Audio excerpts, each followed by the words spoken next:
বঙ্গোপসাগরের মিয়ানমার উপকূলে দুটি নৌকাডুবির ঘটনায় 530 জন রোহিঙ্গা নিহত হয়েছে। বৃহস্পতিবার জাতিসংঘের অভিবাসন বিষয়ক সংস্থা IOM এবং শরণার্থী বিষয়ক সংস্থা UNHCR বিবৃতিতে নিশ্চিত করেছেন এ তথ্য। বিবৃতিতে বলা হয়েছে, গেল জুলাই মাসের শেষের দিকে বাংলাদেশ সীমান্তবর্তী রাখাইন রাজ্যের বঙ্গোপসাগর উপকূল থেকে যাত্রা শুরু করেছিল নৌকা দুটি।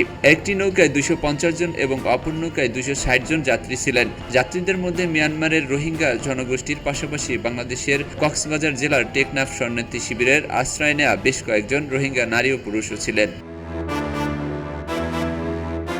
জুন মাসের শেষে যাত্রা শুরু করার প্রায় 2 সপ্তাহ পর গত 8 জুলাই মিয়ানমারের ইরাওয়ারদি উপকূলের নৌকা দুটি ডুবে যায়।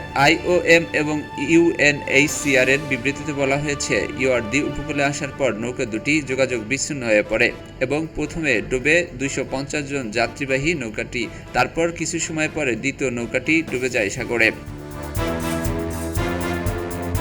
রাখাইন থেকে কোন গন্তব্যের দিকে যাত্রা করেছিল নৌকা দুটি তা এখনও নির্দিষ্টভাবে জানা যায়নি। তবে ধারণা করা হচ্ছে মালয়েশিয়া, ইন্দোনেশিয়া কিংবা থাইল্যান্ড এই 3 দেশের কোনো একটিতে পৌঁছানো ছিল নৌকাগুলোর উদ্দেশ্য, কারণ যে পথে নৌকা দুটির যাত্রা করেছিল তা এই 3 দেশে গিয়েই শেষ হয়। ডুবে যাওয়া দুটি নৌকা থেকে কোনো যাত্রী জীবিত অবস্থায় ফিরে এসেছে এমন তথ্য পাওয়া যায়নি।